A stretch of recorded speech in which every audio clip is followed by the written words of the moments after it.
আজ ৫ আগস্ট কবি মহাদেব সাহার জন্মদিন। জন্মদিনে প্রিয় কবিকে প্রীতি ও শুভেচ্ছা জানাই। জন্মদিন উপলক্ষে তাঁর একটি বিখ্যাত কবিতা চিঠি দিও আবৃত্তি করার চেষ্টা করছি। আবৃত্তি শেষে কবি মহাদেব সাহার কবিতায় চিঠি প্রসঙ্গ নিয়ে কিছু কথাও যুক্ত করেছি। সবাইকে শুনবার আমন্ত্রণ জানাই। বলেছিলে তাই চিঠি লিখে যায়, করুণা করেও হলে চিঠি দিও, খামে ভরে তুলে দিও আঙুলের মিহিন সেলাই। ভুল বানানেও লিখো প্রিয়, বেশি হলে কেটে ফেলো তাও। এটুকু সামান্য দাবি চিঠি দিও, তোমার শাড়ির মতো অক্ষরের পাড়ব না একখানি চিঠি। চুলের মতন কোনো চিহ্ন দিও বিস্ময়ে বোঝাতে যদি চাও। সমুদ্র বোঝাতে চাও, মেঘ চাও, ফুল পাখি সবুজ পাহাড়। বর্ণনা আলস্য লাগে, তোমার চোখের মতো চিহ্ন কিছু দিও। আজও তো অমল আমি চিঠি চাই, পথ চেয়ে আছি। আসবেন অচেনা রাজার লোক, তার হাতে চিঠি দিও, বাড়ি পৌঁছে দেবে।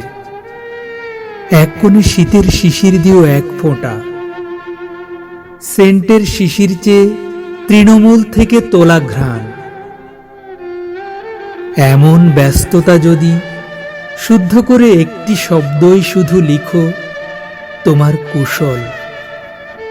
ওই তো রাজার লোক যায় ক্যাম্বিসের জুতো পায়ে, কাঁধে ব্যাগ, হাতে কাগজের একগুচ্ছ সৃজন ফ্লাওয়ার। কারো কৃষ্ণচূড়া, কারো উদাসীন উইলুর ঝোঁপ, কারো নিবিড় বকুল। এর কিছুই আমার নয়, আমি অকারণ হাওয়ায় চিৎকার তুলে বলি, আমার কি কোনো কিছু নাই? করুণা করেও হলে চিঠি দিও, ভুলে গিয়ে ভুল করে একখানি চিঠি দিও খামে। কিছুই লেখার নেই, তবু লিখো একটি পাখির শীষ, একটি ফুলের ছোট নাম। টুকিটাকি হয়তো হারিয়ে গেছে কিছু, হয়তো পাওনি খুঁজে, সেই সব চুপচাপ কোনো দুপুরবেলার গল্প।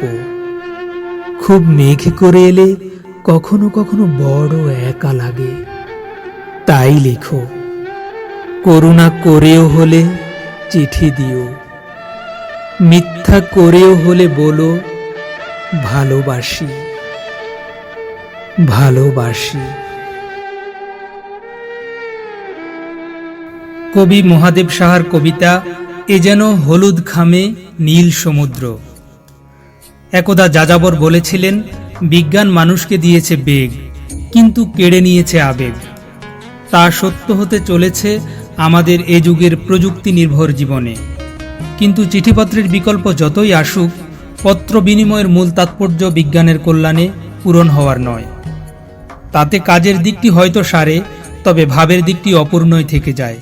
চিঠিপত্রের মাধ্যমে আমরা কাজের কথার ফাঁকে হৃদয় অনুভূতি এবং প্রাণের কথাও প্রকাশ করি, যা বিজ্ঞানের অবদানে অসম্ভব। তাই যত লিখে যাই তবু না ফুরায়, চিঠি তো হয় না শেষ। এই কাব্যগীতিতে যে অনুভূতি প্রকাশিত হয়েছে তার তুলনা নেই। একালে এই ২১ শতকে প্রযুক্তির অভাবনীয় অপ্রতিরোধ্য উন্নতিতে চিঠিপত্র আর লেখা হচ্ছে না, হবে না আর। কিন্তু চোখ সজল হয়ে ওঠে এই ভেবে যে পৃথিবীর কোনো ভাষাতেই বোধ করি পত্র সাহিত্য বলে আর কিছু থাকবে না। বাংলা সাহিত্যের ঐতিহ্যে অপ্রতিদ্বন্দ্বী যে পত্র সাহিত্য, তার ধারাবাহিকতা থাকল না। তবে সামান্য হলেও সান্ত্বনা এইখানে যে চিঠিপত্রের প্রসঙ্গে অনুষঙ্গে মহাদেব সাহার অনেক কবিতা আছে, যা পত্রালাপের মধুর স্মৃতি আরও দীর্ঘদিন আমাদের স্মরণে থাকবে। চিঠি মহাদেব সাহার কবিতার একটি প্রিয় প্রসঙ্গ, অন্যতম বিষয়। বাংলা ভাষায় চিঠিপত্র নিয়ে এত বেশি কবিতা বোধ করি অন্য কোনো কবি রচনা করেননি। তাঁর কাব্যসমগ্রের সূচিপত্রে চোখ রাখলে এক মুহূর্তে পাওয়া যাবে অনেক পত্র বিষয়ক কবিতা। আজীবন একই চিঠি, চিঠি দিও, নববর্ষের চিঠি, চৈত্রের চিঠি, একটি বিষণ্ণ চিঠি মাকে, একখানি চিঠির উত্তর। চিরকুট, তোমাকে লিখব বলে একখানি চিঠি, স্বপ্নে তোমার চিঠি পাই, যদি কষ্ট হয় তোমার উড়ন্ত চিঠি, একটি চিঠি দিও। আর কত লিখব চিঠি, উড়াবো রুমাল, হারানো চিঠির দুঃখ এখন আমার জন্য, ভুল বানানের চিঠি, মনে মনে কত চিঠি লিখি। যে মেয়ে কখনো চিঠি পড়ে না, তুষারের চিঠি, হলুদ পাতার উড়ো চিঠি, প্রেমের প্রস্তুতি পর্ব, নববর্ষে তোমাকে কি বার্তা পাঠাবো। মহাদেব সাহার চিঠি বিষয়ক এই কবিতার তালিকা আরও দীর্ঘ হতে পারে। এছাড়া তার আরও অনেক প্রেমের কবিতায় চিঠি শব্দটি বারবার ঘুরে ফিরে এসেছে। চিঠি পরিচয়ের প্রতীক, প্রথম প্রেম নিবেদনের প্রতীক, ভালোবাসার কথা জানানোর মাধ্যম, ভালো লাগা, ভালোবাসা, প্রিয়জনকে প্রীতির সম্ভাষণ জানানো এবং মুগ্ধতার প্রতীক হিসেবে তিনি চিঠিকে কবিতার ভাব ও বিষয় হিসেবে নির্বাচন করে নিয়েছেন। এরকম বহু তুচ্ছ বিষয়কে তিনি শিল্পোত্তীর্ণ কবিতায় রূপান্তর করে পাঠকপ্রিয় হয়ে উঠেছেন। মহাদেব সাহার চিঠি বিষয়ক কবিতাগুলোর অধিকাংশই প্রেম অনুভূতি সঞ্জাত। তাঁর চিঠির নীল খামে হলুদ খামে ভরা আছে পর্বত প্রমাণ বেদনার হিমবাহ, বিরহের গভীর সাগর।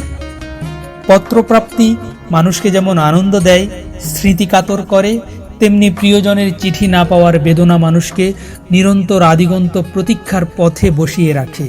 অনুভূতির বিচিত্র প্রকাশ সত্ত্বেও তাঁর চিঠি বিষয়ক কবিতা যেমন স্মৃতি ভারাতুর তেমনি বিরহ কাতর। চিঠিপত্র, নীলখাম, হলুদ কার্ড, ঠিকানা, ডাকঘর, ডাকবাক্সগুলো কবি মহাদেব সাহার খুব প্রিয় প্রসঙ্গ, মন আনচান করা বিষয়। এর ভেতর থাকে মানুষের সুখ দুঃখ, আনন্দ বেদনা, হতাশা প্রত্যাশার নিভৃত মনের কথা। তাই পত্রের মধ্যে তিনি পান প্রাণের গুঞ্জন, চিঠিতে চিত্তের চঞ্চল অভিব্যক্তি। প্রসঙ্গত চিঠিপত্র সম্পর্কে তার ব্যক্তিগত অনুভূতি এমন: চিঠি আমার খুব প্রিয়, চিঠি নিয়ে আমি অনেক কবিতা লিখেছি। সব মানুষই চিঠি পেতে পছন্দ করে, কিন্তু নিজে প্রায়শই চিঠি লিখতে চায় না। আসুন আমরা আবার চিঠি লিখি, চিঠি সাহিত্যকে জিইয়ে রাখি।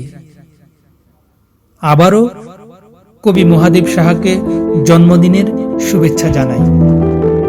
ধন্যবাদ।